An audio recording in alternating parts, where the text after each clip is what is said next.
আশা করছি তোমরা যারা বোর্ড এক্সাম দেবে তোমাদের পড়াশোনা খুব ভালোই চলছে আর তোমাদের জন্য অগ্রিম শুভেচ্ছা রইল। আর ইতিমধ্যে গতকালকে একটা নোটিফিকেশন সিবিএসই থেকে বের হলো, এইবার থেকে পরীক্ষার কপিগুলো দেখার যে প্রসেস ছিল গতবার পর্যন্ত, এটা চেঞ্জ হয়ে যাবে। শুধুমাত্র ক্লাস 12 এর কপিগুলোর জন্য এই নতুন প্রসেসটা চালু হবে, আর ক্লাস 10 এর জন্য পুরান প্রসেসে 2026 এ থাকবে। আর নতুন প্রসেসটা কি হচ্ছে?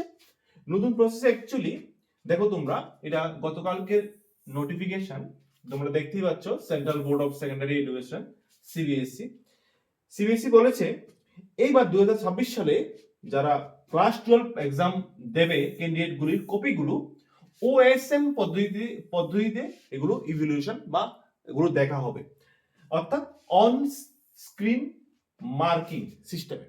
অর্থাৎ কি, এই কপিগুলো আগের মতো করে অর্থাৎ টিচাররা একটা নির্দিষ্ট স্কুলে যেতে হবে না, টিচারদের নিজস্ব স্কুলেই একটা নির্দিষ্ট কম্পিউটারে ওদের স্যারদের একটা নির্দিষ্ট আইডি থাকে, ওএসএস আইডি থাকে, ওই আইডি অনুসারে কপিগুলো চলে আসবে। আর ইজিলি স্যার বা বিভিন্ন টিচাররা কপিগুলো খুব সুন্দরভাবে দেখতে পারবে।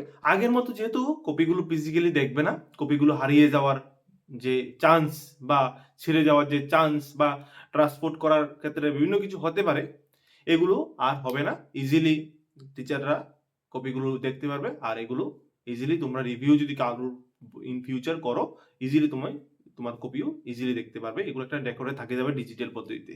আর আশা করছি ভবিষ্যতে 2027-28 দিকে ক্লাস 10 আর অন্যান্য পার্টগুলোও এইভাবে ওএসএস পদ্ধতিতে ইভ্যালুয়েশন হবে।